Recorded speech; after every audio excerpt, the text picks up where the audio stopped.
네덜란드 사진작가 중에 어윈 올라프라고 하는 분이 있는데, 이분이 한 5년 전쯤에 한국에서 한 작품전의 한 주제는 웨이팅이라고 하는 그러한 작품전이었습니다.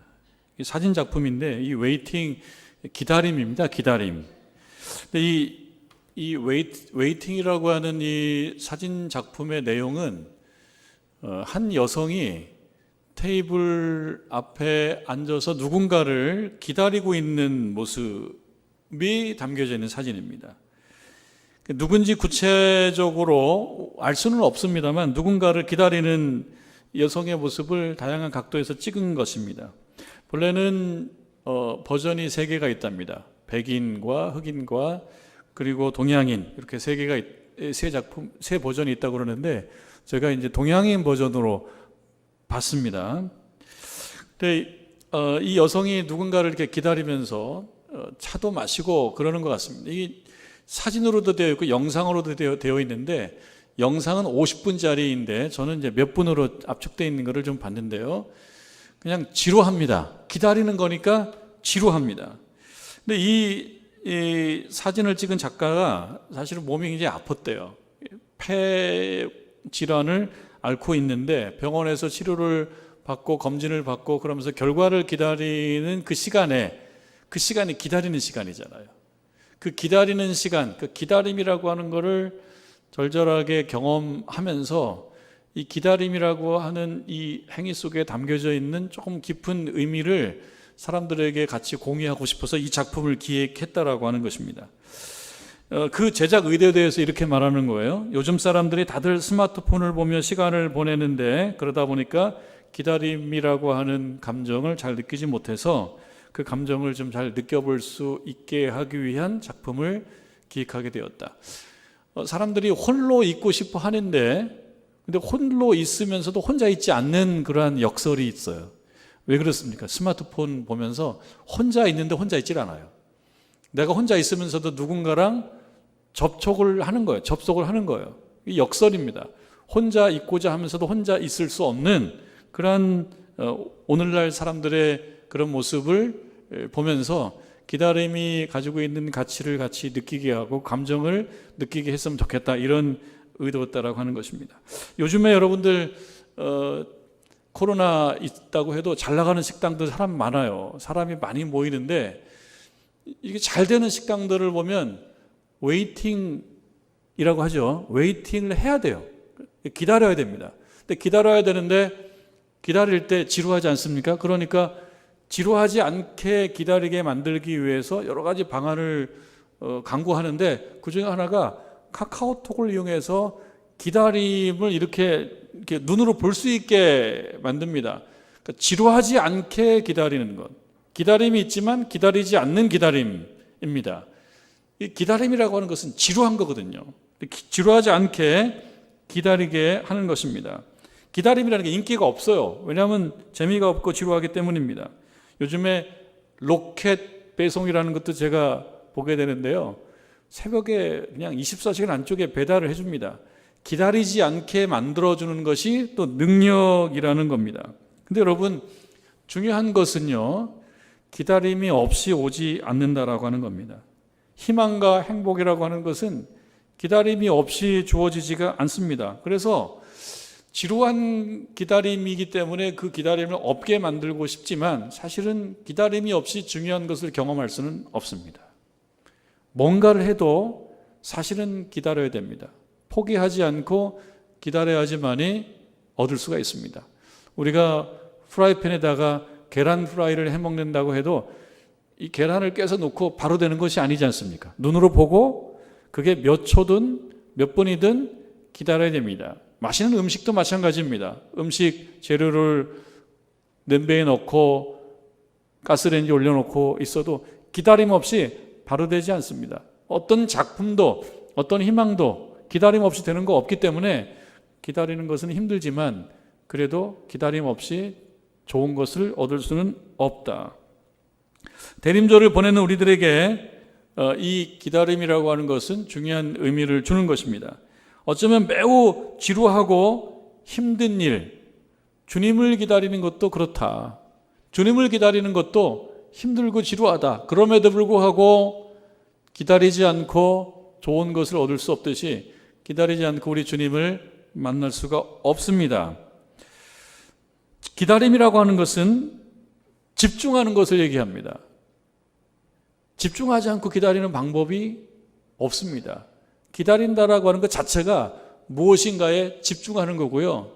무엇인가에 집중하지 않는 것은 곧 기다리지 않는 것이다. 이 대림절에 우리가 주님을 기다린다라고 하는 것은 무엇입니까? 주님께 집중하는 것이다. 여러분 2021년도 이 대림절 기간을 시작하고 보내시면서 우리 예수님을 기다리고 우리 주님을 기다리는데 그 기다린다라고 하는 것은 결국 집중하는 것이기 때문에 우리 주님께 집중하는 여러분들 되시기를 바랍니다. 그런데 여러분 주님께 집중한다라고 하는 것은 자칫 어떤 실체를 느끼지 못해요. 우리 주님을 기대하고 주님께 집중한다. 이것이 구체적으로 무엇으로 나타나는지 기다리는 것은 맞는 것 같은데 구체적으로 경험되는 것이 없을 수가 있습니다. 그러니까 주님께 집중한다라고 하는 것은 결국 뭐냐면 자기 신앙을 다시 한번 점검해 보는 겁니다. 자기 신앙을 점검해 보고 부족함과 잘못이 있으면 회개하고 반성하는 것, 그것이 주님께 집중하는 것이고 주님께 집중하는 것이 주님을 기다리는 것이다. 그래서 2021년도 이 대림절을 보내시면서 여러분들 주님을 잘 기다리는 것이 무엇이냐? 주님께 집중하는 것인데 주님께 집중한다라고 하는 것은 자칫 실체가 없을 수 있기 때문에 실체는 무엇이냐? 자기 자신의 신앙을 잘 점검해 보고 신앙생활을 잘 할 수 있도록 스스로를 재촉하는 것, 그것이 온전한 대림절을 보내는 자세일 것이다. 오늘 말씀을 보면요, 누군가가 주님을 기다립니다. 애타게 기다립니다. 간절하게 기다립니다. 그 누군가가 누군지가 정확하지는 않아요. 이스라엘 백성이기도 하고 이스라엘 백성 중에 특별히 어떤 그룹이기도 한 그 어떤 사람들이 주님을 찾습니다. 기다립니다. 집중합니다. 잘 찾고 잘 집중하고 잘 기다리는지 우리가 한번 같이 추적하면서 보면서 우리들의 모습을 같이 생각해 보고자 하는 것입니다. 여러분 15절 말씀 보면요, 주여 이렇게 부릅니다. 주여. 부른다라고 하는 것은 혼자가 아니라는 거죠. 부른다라고 하는 것은 누군가가 있다는 것입니다. 관계를 얘기합니다. 주여라고 하는 자체가 참 중요합니다. 여러분들께서도 이 대림절을 보내주면서 주여라고 한번 불러보시길 바랍니다. 개인적으로 주여를 찾게 되면 이건 뭡니까? 관계가 형성되든지 관계가 회복되는 것을 기대한다는 거예요. 그거 없이 신앙생활 이루어지지 않습니다. 주여라고 부르는 거예요. 개인적으로 속으로 부르든 소리를 내서 부르든 권장해 드리는 것은 소리를 내서 주여라고 불러보는 것이 참 중요하다. 내가 주여를 잘 부를 수 있느냐 부를 수 없느냐를 점검해 보는 것도 참 중요하다. 관계가 없으면요, 부를 때 굉장히 낯설어요. 여러분 신앙생활 우리가 열심히 해왔다고 그러지만 주여를 부르시면서 하나님을 부르는 나의 이러한 부름이 매우 낯설다. 그러면 반성을 해야 되는 거죠. 왜? 잘 안 해봤던 거예요. 주여를 부르시는 것이 낯설지 않고 자연스러워야 된다. 근데 불러보니까 너무 낯설어요. 어색해요. 반성하는 거예요. 왜? 하나님과 나 사이가 어색하구나. 여러분 주여라고 하는 이 부름, 하나님을 부르는 이 부름을 한번 실천해 보세요. 자기 목소리를 꼭 내서 주여라고 불러보세요. 설교 잘 듣는 거 이상으로 우리 신앙에 매우 중요한 그런 행위가 될 것입니다. 부릅니다. 누군가 주여 이렇게 부르는데 왜 부르나 보십시다. 하늘에서 굽어 살피시며 그리고 주의 거룩하고 영화로운 처소에서 보옵소서. 살펴주시고 좀 봐주십시오. 반대로 얘기하면 왜 안 봐주세요? 왜 안 살펴주세요? 좀 살펴주세요. 굽어 살핀다라고 하는 것은 관심을 가지고 세세하게 보는 걸 말해요. 그러니까 이 부름과 기도 속에는 아쉬움과 유감이 벌써 느껴지기 시작합니다. 누구를 향한? 하나님을 향한. 굽어 살펴주시면 좋겠다. 반대로 얘기하면 지금 굽어 살핌을 내가 받지 못하고 있다. 주의 거룩하고 영화로운 처소에서 보옵소서. 봐주시면 좋겠다. 달리 얘기하면 안 봐주셔서 내가 답답하다. 또 조금 보실까요? 주의 열성과 주의 능하신 행동이 이제 어디 있나이까? 잘 모르는 거예요. 이것이 어디 있는지 모르는 거예요. 뭐가요? 이것이 뭡니까? 주의 열성과 주의 능하신 행동. 나를 향한 주님의 깊은 관심과 그리고 하나님의 능력이 내 주변에 없어요. 어디 갔는지 모르겠는 거예요. 그 결과 답답하죠. 하나님의 열성도 잘 안 보이고 그 다음에 하나님의 능력도 내 주변에 없고 그러니까 불안하고 힘들어요. 그래서 찾는 거예요. 주의 열성을 나에게 좀 보여주시고 주님의 능력을 내 주변에서 내가 경험케 해달라고 하는 것입니다. 그러니까 이 기도는 한편으로 믿음이지만 한편으로는 아쉬움과 유감인 거예요. 또 이어집니다. 주께서 베푸시던 간곡한 자비와 사랑이 내게 그쳤나이다. 이제 현 주소가 나옵니다. 무엇입니까? 하나님께서 베푸시던 자비와 사랑이 내게 그쳤다. 자비와 사랑이 없다. 그래서 어떻다는 거예요? 힘들고 곤고하다. 고통스럽다. 왜 고통스럽고 왜 곤고하냐? 주님의 관심이 나한테 없으니까요. 하늘에서 나를 굽어 보셔야 되는데, 굽어 살펴주셔야 되는데 굽어 살펴주시지 않으니까 그런 느낌이 막 들어서 곤고한 거예요. 자기의 곤고함을 어떻게 해석하고 있냐면 하나님께서 굽어 살펴주시지 않으시고 하나님께서 봐주시지 않으시고 하나님이 나에게 열성이 없으시고 하나님의 능력이 내 주변에 없고 그러니까 어떻다는 겁니까? 고통이 있다. 나의 고통과 나의 어려움을 어떻게 분석하고 어떻게 해석하고 있냐면 하나님께서 없으시니까 내가 힘들어 죽겠다. 하나님이 있으시면 괜찮은데 하나님이 없으시다는 거예요. 16절로 이렇게 이어집니다. 주는 우리 아버지십니다. 이 얘기는 뭘까요? 나는 하나님이 우리 아버지인 거 알거든요. 그러니까 달리 얘기하면 하나님 보시기에 나는 하나님의 자녀인데 하나님께서도 나를 향해서 너는 내 자녀야 이렇게 말해줘야 되는 거 아닙니까?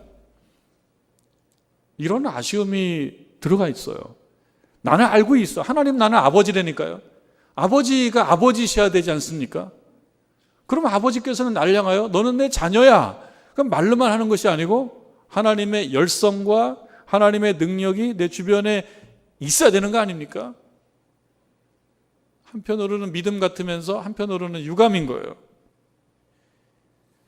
아브라함 우리를 모르고 이스라엘은 우리를 인정하지 아니할지라도 아브라함과 이스라엘 우리를 모르고 우리를 인정하지 않는다면 그러면 이스라엘 백성 중에서도 조금 소외받은 그룹을 얘기하는 건지 아니면 이 말씀이 사람들은 우리를 인정하지 않는다라고 하는 것을 말하는 것인지 조금 불분명하지만 이어지는 말씀 주는 우리 아버지시라 하나님은 우리의 아버지십니다라고 하는 것은 명확합니다. 그러면 하나님께서도 우리를 또는 나를 너는 내 자녀야 이렇게 말씀해 주시고 하나님 아버지의 역할을 좀 해주시면 고맙겠습니다. 옛날부터 주의 이름을 우리의 구속자라 하셨거늘 이거 다시 한번 좀 우리들도 상기할 테니 하나님께서도 이 부분은 중요하게 다시금 꺼내 주셔야 되겠습니다. 구속자라고 하는 말은 원어로 고엘이라고 하는 말인데요. 고엘은 무슨 뜻이냐면요. 내가 빚이 많아서 그 빚을 다 갚지 못하니까 나한테 빚을 준 사람이 왜 빚을 안 갚냐? 못 갚으면 너 내 종해. 그래서 끌고 가서 종 삼는 그 어떤 사람에 대해서 빚을 대신 갚아주고 그 사람을 찾아오는 사람, 그 사람이 고엘이에요.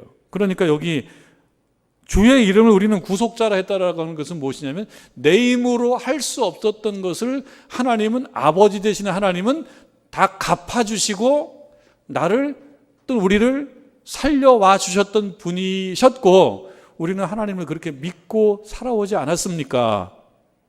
하나님은 우리의 구속자이시지 않습니까? 우리가 힘이 없어서 내 힘으로 감당을 못할 때 대신 은혜로 갚아주시고 감당해 주시고 나를 살게 만들어 주셨던 분이셨고, 우리는 그 하나님을 그렇게 인정하고 살아왔습니다. 그런데 지금은 아니잖아요. 우리는 하나님을 아버지라고 생각하고, 우리는 하나님을 찾는데 하나님 우리를 자녀로 생각하지 않고 어디가 계세요? 그러니까 하나님을 찾는 것이고 하나님을 구하는 것이고 하나님을 기다리고 있는데 아직 만남은 이루어지지 않는 기다림의 상황을 얘기합니다. 17절로 이야기합니다. 여호와여, 어찌하여 우리로 주의 길에서 떠나게 하시며, 주께서 떠나게 하신 것은 아닐 테지만 이 사실에서 하나 알 수 있는 것은, 떠나 있구나. 우리가 주의 길에서 떠나 있구나. 주의 길은 참 좋은 길이에요. 예, 부산을 가는 방법은 고속도로를 타는 거예요. 좋은 고속도로들이 조금씩 더 생기고 있어요. 우리가 강원도 가는 고속도로도 영동 고속도로만 있는 게 아니고, 얼마 전부터 그 양양으로 연결되어 있는 고속도로가 있잖아요. 여기서 춘천까지, 춘천에서 또 연결돼서 서울, 춘천, 양양 고속도로가 있다고요. 고속도로 올라가면요, 그냥 그 길만 쭉 따라가면 됩니다. 오래 걸리지 않습니다. 그런데 어떻게 한눈 팔다가 우회전으로 길을 빠지면 안 되는데 그 우회전으로 길을 쑥 빠져버렸어요. 그 순간 고속도로에서 빠져버려요. 그럼 어떻게 됩니까? 아주 불편해집니다. 계속 헤매야 됩니다. 주의 길에서 떠나 있다라고 하는 것은 주의 길이 주는 혜택을 얻을 수가 없는 상황이 돼버린 거예요. 안 좋은 상황이 된 겁니다. 여기서 하나 알 수 있는 거는, 우리는 주의 길에서 벗어나 있다. 그 사실 하나 알 수 있습니다. 그리고 우리의 마음을 완고하게 하사, 하나님께서 우리의 마음을 완고하게 하셨다라고 하는 그런 표현을 쓰고 있는데, 성경에서 이제 하나님께서 완고하게 하셨다 이런 말들을 써요. 하나 분명하게 알 수 있는 거는, 자신들이 완고하게 돼 있었고 완고한 시절이 있었어요. 또 이어집니다. 주를 경외하지 않게 하셨다. 주를 경외하지 않았던 시절이 있었다라는 고백도 들어가 있습니다. 원하건대 주의 종들 곧 주의 기업인 지파들을 위하사 돌아오시옵소서. 누구를 향하여? 주를 향하여. 아버지이신 주여, 돌아와 주십시오. 왜 돌아오라고 그럽니까? 왜 주님이 돌아와야 됩니까? 18절 말씀인데요, 주의 거룩한 백성이 땅을 차지한 지 오래지 아니하여서, 가나안 땅을 얘기합니다. 땅을 차지한 지 오래지 아니하여서 우리의 원수가 주의 성소를 유린하였습니다. 우리의 성소가 유린당했다라고 하는 겁니다. 그러므로 인하여 우리의 삶이 매우 곤고해졌다. 성소가 유린됐다라고 하는 것은 사실 자신들의 삶의 터전, 자신들의 인생의 터전이 유린당했다는 것입니다. 그래서 고통스럽다는 겁니다. 하나님께서 돌아오시면 되는데 하나님께서 안 돌아오시기 때문에 이 유린당한 상황이 계속되고 있다는 겁니다. 달리 얘기하면 무엇입니까? 유린당했다라고 하는 것, 성소가 유린당했다라고 하는 것, 자신들의 인생과 삶이 고통스러워지고 곤고해졌다라고 하는 것, 그 원인이 무엇이냐? 하나님께서 여기 계셔야 되는데, 성소 중앙에 하나님께서 딱 정말 자리 잡고 계셔야 되는데 하나님이 안 계시니까 적들이 와서 그냥 유린하는 거예요. 그러므로 인해서 자신들의 삶은 아주 고통스러워졌다. 우리들의 고통의 원인이 무엇입니까? 하나님께서 가셨기 때문이라는 거죠. 그러니까 우리들의 고통이 해결되는 것은 무엇입니까? 하나님께서 오셔야 된다는 거예요. 그래서 주여라고 부릅니다. 주는 우리의 아버지십니다라고 부릅니다. 뭘 할 수 있습니까? 하나님이 안 오셨다. 그러니까 고통스럽다. 이 문제가 해결되려고 그러면 하나님이 오셔야 됩니다. 어디 계십니까? 오십시오. 우리의 구속자 아니십니까? 우리 문제, 이 유린당함, 이 원인, 이것은 하나님께서 여기 안 계시는 것이고 하나님께서 자리를 지키셔야지만이 해결됩니다. 두 가지 차원으로 이 문제를 생각해 볼 수가 있습니다. 한 가지는요, 매우 좋은 신앙인 거예요. 하나님께서 함께 하셨다면 성소가 유린당하지 않았을 것이고, 성소가 유린당하지 않았기 때문에 우리들의 인생의 터전도 유린당하지 않았다라고 하는 말이기 때문에 이건 매우 좋은 믿음 같아요. 우리들도 그런 마음을 먹으면 좋겠어요. 성소가 유린당하고 우리들의 삶의 터전이 유린당하고, 이것은 왜 그러냐? 하나님이 여기 없으시기 때문이다. 매우 좋은 믿음과 신앙의 고백이 아닐 수가 없습니다. 하나님께서 멀리 가시지 않고 성소 또 그들의 삶의 중심에 계셨다면 그들의 삶이 어렵지 않았을 것이다. 어려움이 생기지 않았을 것이다. 우리들도 살아가면서 어려움을 겪어요. 지금 어려움을 겪고 있지는 않다, 이렇게 생각되는 분이 있다 그러면 참 행운이에요. 행복한 거예요. 감사한 거예요. 진짜 감사하셔야 돼요. 걱정 근심 없이 사는 사람이 어디 있겠습니까? 경제적인 문제, 건강의 문제, 인간관계의 문제, 내 내면의 문제, 내가 하려고 애를 써서 되면 참 좋은데 때때로 어느 부분에서 우리가 좌절하냐면, 내가 이걸 해결하고 싶은 내 마음은 있지만 내 능력으로 해결이 안 되기 때문에 그 지점에서 좌절을 합니다. 어려움을 겪습니다. 마음대로 정말 안 되는 것들이 많이 있습니다. 건강의 문제, 경제의 문제, 자녀의 문제, 내면의 문제, 내 마음대로 잘 안 돼요. 잘 하고자 하는 마음이 없어서가 아니에요. 잘 하고자 하는 마음이 있습니다. 좋아지고 싶은 마음이 없는 게 아니에요. 좋아지고 싶습니다. 그런데 잘 해결이 안 되는 거예요. 거기에 좌절이 있습니다. 그때 신자는 어떻게 되느냐? 그때 하나님을 찾는 거예요. 어떻게 찾는 것입니까? 주여라고 하고 찾는 거예요. 그게 신앙이다. 어려움이 없는 게 신자가 아니고, 어려움이 있을 때 주여라고 찾는 것이 그게 신자이다. 특히 대림절 기간은 어떻게 됩니까? 하나님을 찾는 거예요. 오시지 않았다라고 느끼지만 하나님 오셨으면 좋겠다라고 찾으며 기다리는 것이다. 대림절의 정신이에요. 어떻게 해요? 집중하는 겁니다. 하나님께 집중하는 것. 하나님께 집중하는 것은 하나님 잘못하셨어요 라고만 얘기하는 것이 아니고 나의 문제를 다시 한번 돌아보는 것. 그게 대림절, 우리 하나님을 기다리는 자세이다 라고 하는 겁니다. 그런 의미에서 보면 지금 63장에서 기도하는 그 어떤 사람들, 우리라고 얘기하는 그 사람들은 믿음이 좋은 거예요. 신앙이 있는 거예요. 그러나 이점만 있는 것은 아닙니다. 분명히 해야 될 것이 있어요. 뭘 분명히 해야 되냐? 하나님께서 성소를 떠나신 건 맞습니다. 하나님께서 성소를 떠나시지 않았다면 성소가 유린당할 리가 없어요. 하나님께서 성소를 떠나셨어요. 성소를 떠남으로 인하여 문제가 생긴 겁니다. 그러니까 이 기도자가 기도하는 이 내용이 틀림은 없습니다. 하나님이 떠나셨기 때문에 문제가 생겼으니까 책임이 하나님께 있습니다 라고 말하고 싶어집니다. 하나님 유감. 왜 떠나셨어요? 하나님 자리 지키셔야죠. 근데 뭘 생각해 봐야 됩니까? 왜 떠났을까? 하나님 떠나신 거 맞는데 왜 하나님 떠나셨을까? 왜 멀리 가셨을까? 그러면 그들에게 왜 어려움이 생겼을까? 왜 떠났습니까? 그 문제를 짚지 않고 하나님이 떠나셨다라는 문제만 제기하게 되면 올바른 기다림이 아닙니다. 자기를 집중하는 것이 아닙니다. 왜 떠나셨습니까? 이들이 하나님과의 신뢰 관계를 깼기 때문이에요. 이스라엘 백성들이 왜 바벨론으로부터 멸망을 당했느냐? 신학적으로 이해하기로는 하나님과의 신뢰를 깼기 때문이에요. 우상숭배, 하나님의 계명을 제대로 지키지 않음, 주님의 길에서 스스로 벗어남,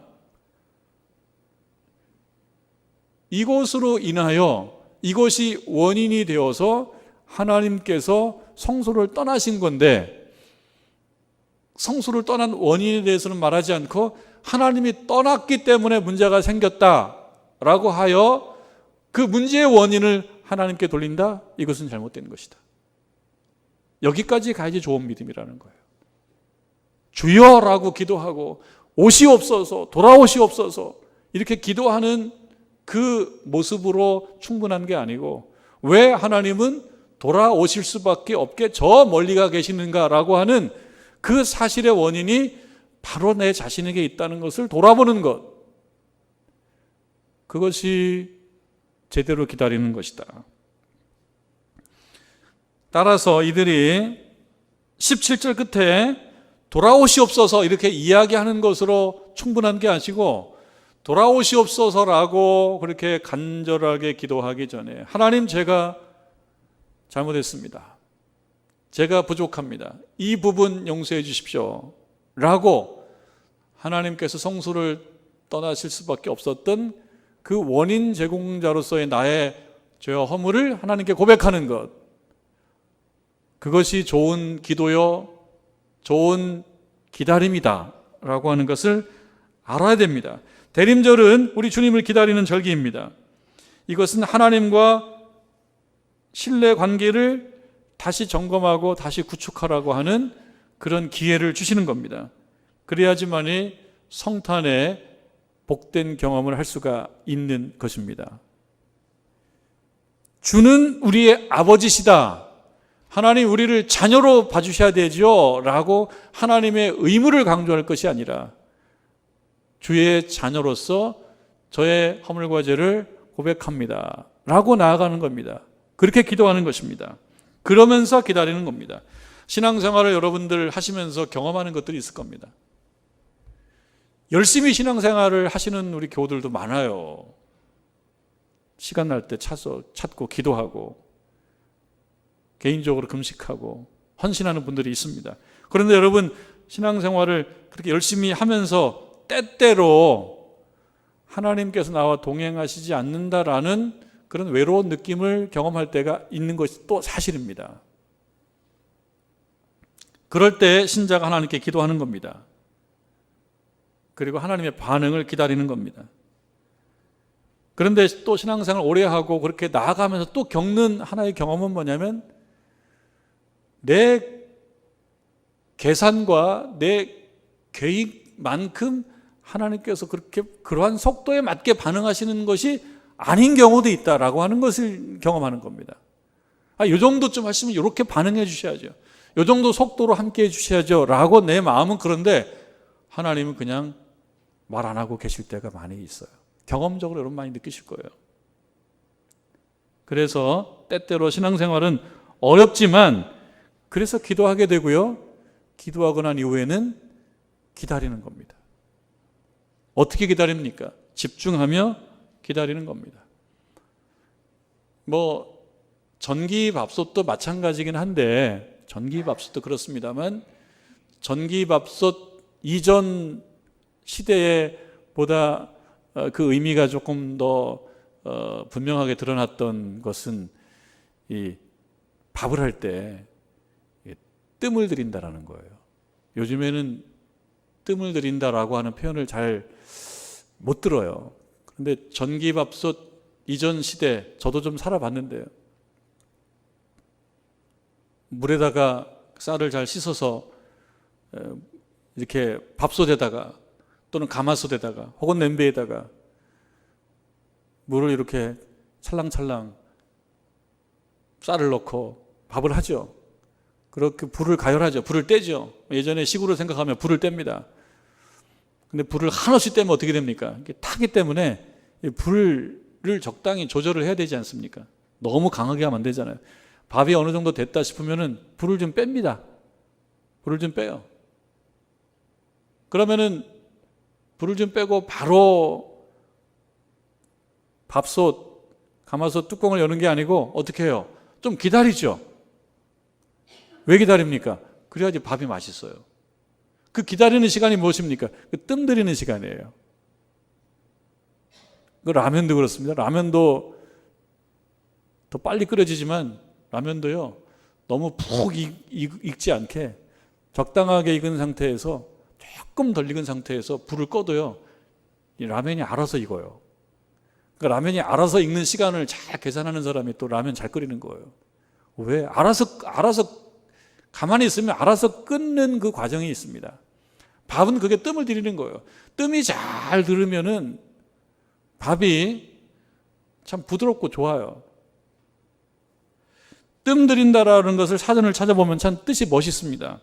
절로 무르익도록, 절로 무르익도록 서두르지 않고 한동안 가만히 두는 것, 이 뜸을 들인다라고 하는 건데요. 믿음 생활에 있어서 뜸 들이는 건 어떻습니까? 그냥 화력이 강하게 그냥 하나님께 기도를 세게 하고 뜸을 안 들이고 가버려, 이 정도 했으면 됐다. 근데 그게 아니라 시간이 필요하다는 거예요. 뜸을 들이는 시간이 필요해요. 가만히 있어야 되는 거예요. 절로 익는 시간, 한동안 가만히 둬야 돼요. 누구를? 자기 자신을 하나님 앞에서 한동안 가만히 두는 시간 없이 못 참고 가버리면, 못 참고 그냥 뚜껑 열어버리면 잘 익지 않는다는 거예요. 하나님 앞에서 여러분들을 한동안 가만히 놔두시는 시간을 꼭 갖기를 바랍니다. 예배 시간 여러분 다 계산이 되죠? 이제 몇 분 있으면 예배 시간 끝나고 몇 분 내로 설교는 끝나요. 다 계산돼요. 이거는 다 계산이 되는 기다림이에요. 신앙생활은 때때로 계산이 안 되는 기다림이 있어요. 가만히 둬야 됩니다. 그것이 힘들어요. 가만두는 시간이 힘든단 말이죠. 내 기도가 뜸이 드는 시간이 힘들어요. 그거를 잘 감당을 해야 되는 것입니다. 기다림이라고 하는 것은 아직 오지 않은 거에 대한 갈망이잖아요. 아직 오지 않았어요. 기도는 때때로 아직 이루어지지 않은 사실에 대한 믿음을 표현하는 것이 기도입니다. 아직 오지 않았어요. 그러한 기다림은 희망이다라고 하는 밝은 면도 있습니다. 기다림이라고 하는 것은요, 기대 아닙니까? 잘 되기를 바라는 마음을 가지고 있는 거잖아요. 그러니까 그 속에는 희망이라는 게 있습니다. 밝은 면이 있습니다. 이 대림절에는요, 밝은 면이 있어요. 희망이라고 하는 밝은 면이 있습니다. 그러나 또 한편으로는요, 기다리기 때문에 오늘을 소홀히 할 수도 있는 어두운 면도 있어요. 기다리는 것은 아직 되어지지 않은 거기 때문에 수동적일 수가 있습니다. 소극적일 수가 있습니다. 그래서 이 기다림은 희망이라고 하는 밝은 면도 있지만 오늘과 현재를 소홀히 할 수 있는 어두운 면도 있습니다. 그래서 좋은 기다림은 무엇이냐? 희망을 가지면서 오늘을 소홀히 하지 않는, 그것이 좋은 기다림이다 라고 하는 것입니다. 잘 알려져 있는 명언인데, 영어 표현을 이제 우리말로 옮긴 이 명언이 많이 알려져 있어요. 어제는 역사이고 내일은 미스테리이고 그리고 오늘은 선물이다, 이런 명언이 있습니다. 그렇기 때문에 우리는 현재를 선물이라고 말한다. Yesterday is history. Tomorrow is a mystery. 그리고 today is a gift. 그래서 오늘은 선물이다. 어제는 역사고 내일은 미스터리이기 때문에 중요한 것은 현재다라고 하는 얘기를 하고 싶은 거죠. 대림절은 우리 예수님을 기다리고 우리 주님을 기다리는 절기입니다. 잘 기다리는 것은 무엇이냐? 선물인 현재를 소홀히 하지 않고, 그리고 아직 이루어지지 않은 우리의 기도에 대한 희망을 갖고 있는 것이다. 희망만 갖고 있는 것이 아니고 선물인 오늘을 잘 사는 것이다. 오늘 만나는 사람과 잘 사는 거고 좋은 하루를 보내는 것.